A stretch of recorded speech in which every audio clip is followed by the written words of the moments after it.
తాకట్టులో ఉన్న బంగారాన్ని విడిపించి ఆ రోజు ఆన్లైన్ రేటుకే మేము కొంటాం. Sharma gold company. నమస్తే, వెల్కమ్ టు అవర్ ఛానల్. ఈరోజు మనతో పాటు ప్రముఖ జ్యోతిష పండితులు, ఆధ్యాత్మికవేత్త, బ్రహ్మశ్రీ నందిబట్ల శ్రీహర్ శర్మ గురువు గారు ఉన్నారు. గురువుగారిని అడిగి గురుపుష్య యోగం రాబోతుంది. అసలు గురుపుష్య యోగం అంటే ఏంటి? గురుపుష్య యోగం ఎవరికి యోగిస్తుంది? ఆ రోజు పాటించాల్సిన విధి విధానాలు ఏంటి? గురువుగారిని అడిగి తెలుసుకుందాం. నమస్కారం గురువుగారు. వాగర్థావివ సంపృక్తౌ వాగర్థ ప్రతిపత్తయే జగతః పితరౌ వందే పార్వతీ పరమేశ్వరౌ. సదాశివసమారంభాం శంకరాచార్య మధ్యమాం అస్మదాచార్య పర్యంతం వందే గురు పరంపరాం. ఆదిత్యాయ చ సోమాయ మంగళాయ బుధాయ చ గురుశుక్ర శనిభ్యశ్చ రాహవే కేతవే నమః. శృంగేరి జగద్గురు పీఠాధిపతులకి, కంచి పీఠాధిపతులకి నమస్కారములు తెలియజేసుకుంటూ కార్యక్రమాన్ని ప్రారంభిద్దాం.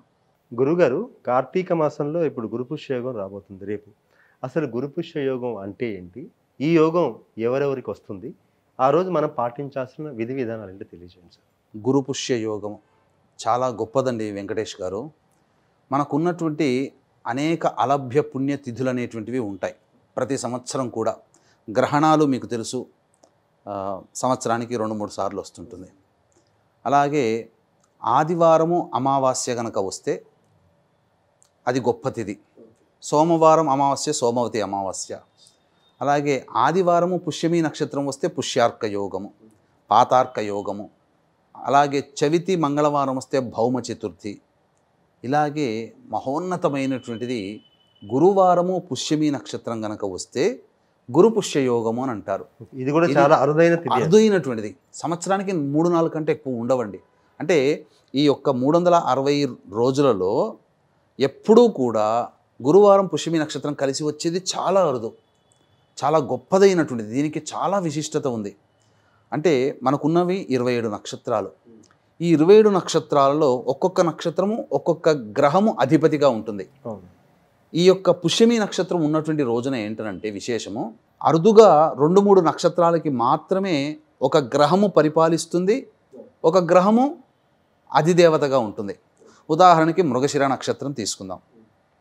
ఈ మృగశిర నక్షత్రానికి అధిపతి ఎవరు? కుజుడు. ఈ మృగశిర నక్షత్రాన్ని పరిపాలించేది సోముడు. అందుకే సోమో రాజా మృగశీర్షేణ ఆగన్ను అని అంటారు. అంటే సోముడే పరిపాలిస్తాడు. అంటే సోముడు అంటే ఎవరు? చంద్రుడు. అలాగే ఈ యొక్క పుష్యమి నక్షత్రానికి అధిపతి శని భగవానుడు. ఈ పుష్యమి నక్షత్రాన్ని పరిపాలించే గ్రహము బృహస్పతి. అందుకే ఓం బృహస్పతిర్నః పరిపాతు పశ్చాత్ అనే యొక్క మంత్రం ఉంటుంది, స్టార్ట్ అవుతుంది. అనగా నవగ్రహాల్లో అత్యంత యోగకారక గ్రహాలు కూడా ఎక్కువ కాలం ఈ మానవులకి యోగాలు అవయోగాలు కలిగించే గ్రహాలు 2 ప్రధానంగా. అవి గురువు, శని. ఈ గురువారం రోజున గురువు పరిపాలించే పుష్యమి నక్షత్రము, శనికి అధిపతిగా ఉన్నటువంటి పుష్యమి నక్షత్రము, ఇవన్నీ కూడా కలిసి రావడం అత్యంత పుణ్యప్రదమైనటువంటి యోగం. కాబట్టి పైగా మనం గమనించుకున్నట్లయితే రేపు వచ్చే 21వ తారీఖు రోజున షష్ఠీ తిథి కూడా కలిసి వచ్చింది. కార్తీక మాసం కృష్ణపక్షం షష్ఠీ తిథి సుబ్రహ్మణ్య స్వామికి సంబంధించింది. కాబట్టి ఇటు కుజదోషంతో బాధపడేటువంటి వాళ్ళు, పనులల్లో ఆటంకాలు వచ్చి ఇబ్బందులు పడుతున్నటువంటి వాళ్ళు, వివాహం కాకుండా ఇబ్బంది పడుతున్న అబ్బాయిలు, అమ్మాయిలు, ఇలా అనేక రకాలుగా, అనగా ఇప్పుడు ఏదైనా పని చేసినప్పుడు ఆ పని అనేక విధాలుగా అడ్డంకులు వస్తుంటాయి కదా. ఈ గురువారం పుష్యమి నక్షత్రం రోజున ఇప్పుడు ఒక చిన్న పరిహారం తెలియచేస్తాను. ఆ పరిహారాన్ని కనుక పాటించినటువంటి వాళ్ళకి అడ్డంకులుగా ఉన్నటువంటి పనులన్నీ కూడాను త్వరితగతిన వేగవంతమవుతాయి. ఈ రోజున ఎవరైతే శుభముహూర్తమును చూసుకొని పనిని ప్రారంభించి స్టార్ట్ చేస్తారో వాళ్ళకి నిరభ్యంతరంగా నిర్విరామంగా ఆ పని పూర్తయిపోతుంది. అసలు ఈరోజు పాటించాల్సిన విధి విధానాలు ఏంటి? అసలు ఏం చేయాలి ఈరోజు? అసలు యాక్చువల్గా ఈ గురువారం పుష్యమి నక్షత్రం రోజున గురు సంబంధమైనటువంటి వస్తువులని గనక తెచ్చుకుంటే దానికి గురుబలం పెరుగుతుంది. గురు సంబంధమైనటువంటి వస్తువులు అంటే ఏంటంటే బంగారం. బంగారాన్ని గనక ఈ రోజున కొని తెచ్చుకొని ఉంటే, శక్తి ఉన్నవాళ్ళు మాత్రమేనండి, తెచ్చుకొని ఉంటే దానికి 10 రెట్ల బంగారాన్ని కొనగలిగే శక్తి సామర్థ్యాలు ఆ మానవుడికి వస్తాయి. సహజంగా చాలామంది ఏం చేస్తారంటే వెంకటేష్ గారు, ధనత్రయోదశి రోజున, అక్షయ తృతీయ రోజున బంగారాన్ని కొని అలవాటు చేశారు వ్యాపారస్తులు. కానీ ఆ రోజుల్లో కొనకూడదు. ఈ గురుపుష్య యోగం వచ్చిన సందర్భంలో గనక ఎవరైతే బంగారాన్ని కొంటారో దాని అభివృద్ధి చెందుతుంది. అంటే ఏంటి, దాన్ని మళ్ళీ ఎక్కువ సార్లు కొనగలిగే శక్తి ఆ మానవుడికి వస్తుందని అర్థం. ఓకే, చాలా బాగుంది సార్. బంగారం కొంటే మరింత కొంటారు, బాగుంది. మరి ఇప్పుడున్న పరిస్థితుల్లో బంగారం రేటు చూసారు, ఆకాశాన్ని అంటుతున్నాయి. కొనలేని స్థితిలో ఉన్నవారు ఆల్టర్నేటివ్గా ఇంకేం చేస్తే బాగుంటుంది? ఇప్పుడు వాస్తవమే వెంకటేష్ గారు, మీరు అన్నటువంటిది ఏంటంటే, మనము ఎప్పుడు ఏ పని చేసినా సామాన్య మానవుల్ని దృష్టిలో పెట్టుకొని మనం చేస్తున్నాం. మీరు ఇచ్చేవన్నీ దాదాపు అందరి అంతే సామాన్ల ఉంటాయి. పనికి వచ్చే ఉంటాయి. కాబట్టి అతి సామాన్య మానవుడు కూడా చేసుకోగలిగేటువంటి ప్రత్యామ్నాయ మార్గాలు ఉన్నాయి. వీక్షించేటువంటి సుమన్ టీవీ ప్రేక్షకులు కూడా గమనించాల్సింది ఏంటంటే, బంగారం కొనమని చెప్పి అప్పు చేసి కొనడము, ఇదేంటి బంగారం కొనమంటున్నారు, ఇప్పుడు మనకు లేదు కదా శక్తి అని చెప్పి బాధపడాల్సిన అవసరం ఏమీ లేదండి. ఎందుకనంటే ప్రత్యామ్నాయాలు ఉన్నాయి. ఈ యొక్క బంగారాన్ని కొనగలిగే శక్తి ఉన్న వాళ్ళైతే గురుహోరలో కొనుక్కోవాలి. మధ్యాహ్నం 1:15 నుంచి 2:15 మధ్య కాలంలో గురుహోర ఉంటుంది. ఆ గురుహోరలో కొనుక్కోవాలి. కొనుక్కుంటే ఆ 1:30 నుంచి 3 గంటలకు రాహుకాలం ఉంటుంది. కాబట్టి ఈ బంగారం కొనే దానికి రాహుకాలానికి అసలు సంబంధమే లేదు. రాహుకాలాన్ని మన మద్రాసీలు పాటిస్తారు, కానీ మనం పాటించాల్సిన అవసరం లేదు. అయితే ఈ యొక్క బంగారం కొనలేని శక్తి ఉన్న వాళ్ళు ఏం చేయాలంటే, ఉదయం 6:15కి సూర్యోదయం అవుతుంది కాబట్టి 6:15 నుంచి 7:15 మధ్య కాలంలో పసుపు కొమ్ములైనా కొనుక్కొని తెచ్చుకొని ఇంట్లో పెట్టుకోవాలి. లేదా పసుపుని ప్యాకెట్ ఒక 100 గ్రాములు చాలు. ముందు రోజు రాత్రి కొనుక్కోవాలి. ఆ సమయంలో బంగారం గురుహోరలో బంగారం కాకుండా పసుపుని, గురువారం అంటే రేపే కదా 21వ తారీఖు, కాబట్టి రేపు ఉదయం 6:15 నుంచి 7:15 మధ్యకాలంలో పసుపు కొమ్ముల్ని కొనుక్కొని ఇంట్లో తెచ్చిపెట్టుకున్నా, లేదా పసుపు కొమ్ముని తీసుకొచ్చుకొని ఇంట్లో తెచ్చిపెట్టుకున్నా గురుబలం అమాంతం పెరుగుతుంది. అంటే పసుపు గురుగ్రహానికి సంకేతం, ఆ ధాన్యం, ఆ యొక్క సంబంధించిన వస్తువు. కాబట్టి ఇంకా చెప్పాలి అంటే, వివిధ రకాలైనటువంటి సమస్యలతో బాధపడుతున్నటువంటి వాళ్ళు వివిధ రకాలైనటువంటి పరిహారాలు కనుక ఈ గురు పుష్యయోగం ఉన్నటువంటి సందర్భంగా చేసుకుంటే చాలా గొప్ప ఫలితాలు పొందుతారు. అంటే ముఖ్యంగా ఇంతకుముందు మొదట్లో చెప్పుకున్నట్టుగా అనేక సార్లు ప్రయత్నించి విఫలమైన వాళ్ళు ఈ రోజున చెప్పేటువంటి విధానంగా పరిహారం పాటించుకొని చేసి ఉంటే నిర్విరామంగా నిరాటంకంగా సాగిపోతుంది. ఓకే, అంటే మా జాతకపరంగా ఎలాంటి సమస్యలు ఉన్నాయి? ఇప్పుడు వివాహం లేని వాళ్ళు, ఆర్థికంగా ఇబ్బందులు పడుతున్న వాళ్ళు, శత్రు బాధ, ఇలా చాలా రకాలుగా సమస్యలతో జాతకపరంగా బాధపడుతున్న వారు ఎలాంటి పరిహారాలు చేసుకోవచ్చండి? జాతకపరంగా కూడా తెలియజేస్తాను. ముందుగా ఇక్కడ ఏంటంటే, అవి ఆ గురువారం రోజున హోరలు మనకు ప్రధానంగా, ఆ హోర సమయంలో ఆ గ్రహ సంబంధమైనటువంటి దోషాలతో బాధపడుతున్నటువంటి వాళ్ళు గనక ఆ యొక్క పరిహారాలని శివానుగ్రహం కోసం, ఎందుకంటే బృహస్పతి అంటేనే అధిపతి రుద్రుడు, రవిగ్రహానికి అధిపతి కూడా రుద్రుడే, శని గ్రహానికి సంబంధించిన దోష పరిహారాలు చేయాలన్నా ఈశ్వరుడే, శివాభిషేకము రుద్రాభిషేకం చేస్తారు.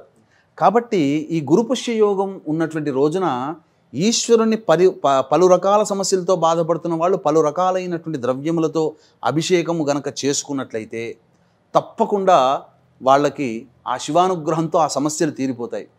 వీక్షించేటువంటి ప్రేక్షకులు గమనించాల్సినటువంటిది, ఈ యొక్క ఆదివారం అమావాస్య సందర్భంగా శ్రీశైల క్షేత్రంలో జాతకరీత్యా విద్య, వివాహ, ఉద్యోగ, దాంపత్య సమస్యలతో అనారోగ్య సమస్యలతో బాధపడేటువంటి వాళ్ళు, మరియు వృషభ, మిథున, కర్కాటక, సింహ, తుల, వృశ్చిక, మకర, కుంభమీన రాశిలో జన్మించిన వారికి శనిదోష పరిహారార్థమై సర్వదోష నివారణ పూజలు, హోమాలు అనేటువంటివి శ్రీశైల క్షేత్రంలో 1700-1500 రూపాయలకి చేయించడం జరుగుతుంది. కార్యక్రమ తదనంతరం కాంటాక్ట్ చేసి గోత్రనామాదులు నమోదు చేసుకోవచ్చు.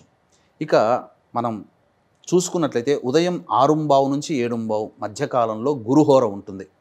ఈ గురుహోర ఉన్నటువంటి సందర్భంలో ప్రధానంగా సంతాన సమస్యలతో బాధపడేటువంటి వాళ్ళు, ఇప్పుడున్న దాంట్లో ఉన్నదంతా అదే. ఇంకా చెప్పాలి అంటే ధనపరమైనటువంటి సమస్యలతో బాధపడేటువంటి వాళ్ళు, వీళ్ళందరూ కూడా విభూతి ఉంది కదైనా ఆ విభూతిని నీటిలో వేసి, ఆ నీటితో గనక ఉదయం 6:15 నుంచి 7:15 మధ్యకాలంలో ఈశ్వరునికి అభిషేకం చేసినట్లయితే తప్పకుండా సంతానం కలుగుతుంది.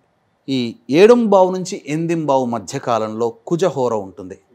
కాబట్టి కుజదోషం ఉన్నటువంటి వాళ్ళు, వివాహం కావలసినటువంటి అమ్మాయిలు మాత్రమే, లేదా కుజదోషంతో బాధపడుతున్న అబ్బాయిలైనా అమ్మాయిలైనా, అప్పుడు ఆ యొక్క ఈశ్వరుడికి ఎర్రచందనం దొరుకుతుంది కదా, ఎర్రచందనం పొడిని నీటిలో వేస్తే ఎర్రచందనం నీరు అవుతుంది. ఆ నీటితో ఈశ్వరునికి అభిషేకం జరిపించుకొని వెంబడే ఈ యొక్క శివాలయంలో సుబ్రహ్మణ్య స్వామి కూడా ఉంటాడు. ఆ సుబ్రహ్మణ్య స్వామికి ఆవు పాలు ఆవు నెయ్యి తేనెతో అభిషేకం జరిపించి చలివిడి కనుక నైవేద్యంగా పెట్టినట్లయితే తప్పకుండా ఆ యొక్క కుజదోషంతో బాధపడుతున్నటువంటి అబ్బాయిలకి అమ్మాయిలకి తప్పకుండా ఆ కుజదోషాలు తొలగిపోతాయి. ఇక వివాహం కావాల్సినటువంటి అమ్మాయిలు ఈ షష్ఠి తిథి కూడా ఉంది కాబట్టి సాధారణంగా మంగళవారం రోజున కాత్యాయని వ్రతం అనేటువంటిది చేస్తారు. కాత్యాయని వ్రతం ఈ యొక్క గురుపుష్య యోగం ఉన్నటువంటి సందర్భంగానైనా ఆ కుజహోరలో గనక చేసుకున్నట్లయితే, అనగా 7:15 నుంచి 8:15 మధ్యకాలంలో చేసుకున్నట్లయితే ఆ యొక్క కాత్యాయని వ్రతం వల్ల అమ్మాయిలకి మంచి వరుడు లభిస్తాడు. ఇక 8:15 నుంచి 9:15 మధ్యకాలంలో రవిహోర ఉంటుంది. ఈ రవిహోరలో ఉద్యోగ సంబంధమైనటువంటి ఇబ్బందులు పడేటువంటి వాళ్ళు, ఉద్యోగం రాక ఇబ్బంది పడేటువంటి వాళ్ళు, కోర్టు సమస్యలతో ఉన్నటువంటి వాళ్ళు, అలాగే ల్యాండ్ ఇష్యూస్తో సంబంధించినటువంటి వాళ్ళు చెరుకు రసము దొరుకుతుంది కదా, చెరుకు రసముతో ఈశ్వరునికి అభిషేకం జరిపించాలి. లేదు చెరుకు రసం దొరకలేదు, బెల్లాన్ని నీటిలో వేస్తే కరిగిపోతుంది, ఆ బెల్లం నీటితో ఈశ్వరునికి అభిషేకం చేయాలి. ఇక 9:15 నుంచి 10:15 మధ్యకాలంలో శుక్రహోరం ఉంటుంది.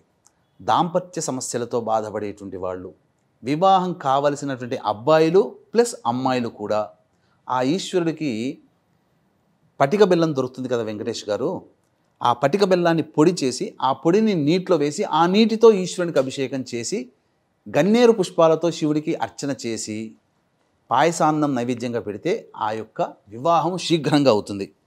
ఇక 10:15 నుంచి 11:15 మధ్యకాలంలో బుధహోరం ఉంటుంది.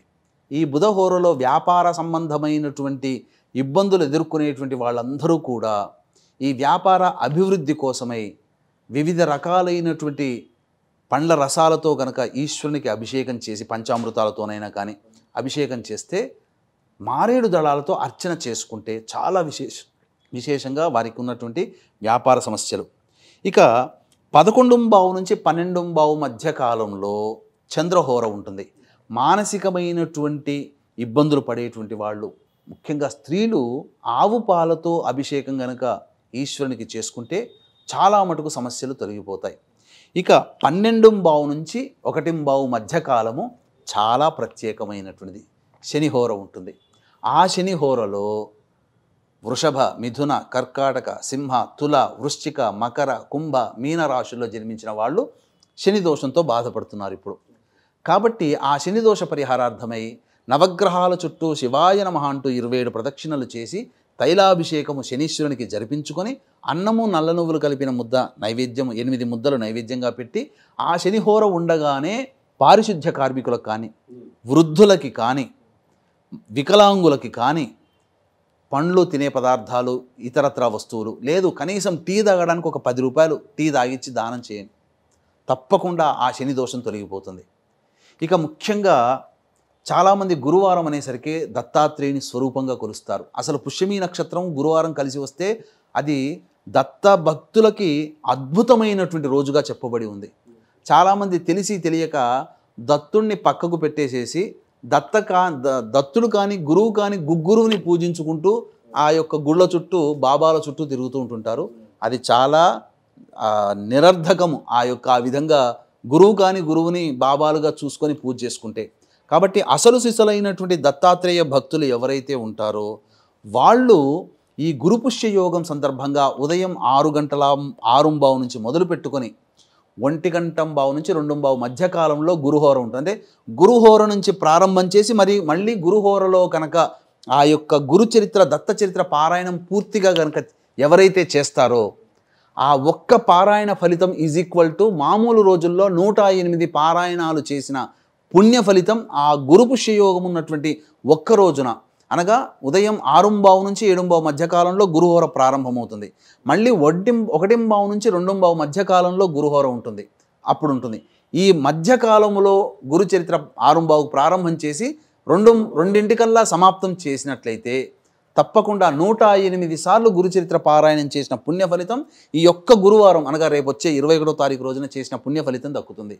ఇక ఆ రోజంతా కూడా ఉపవాస నియమాన్ని పాటిస్తూ శివాలయానికి సాయంకాలం చేరుకొని ఈ గురుపుష్య యోగం ఉంటుంది కాబట్టి అక్కడ 360 + 360 720 ఒత్తులతో దీపారాధన చేసి ఈశ్వరాలయంలో అర్చన జరిపించుకొని అక్కడే చంద్రుణ్ణి, నక్షత్రాలని ఒకసారి దర్శనం చేసుకుని నమస్కారం చేసుకొని ఉపవాస దీక్ష విరమించి ఇంటికి వచ్చి భోజనం చేసినట్టయితే ఈ గురు పుష్యయోగంలో చేసినటువంటి పుణ్య వ్రత ఫలితము వాళ్ళకి అచిరకాలంలోనే వాళ్ళు అనుకున్నటువంటి సంకల్పం నెరవేరుతుంది అని చెప్పడంలో ఏమాత్రం సందేహం లేదు.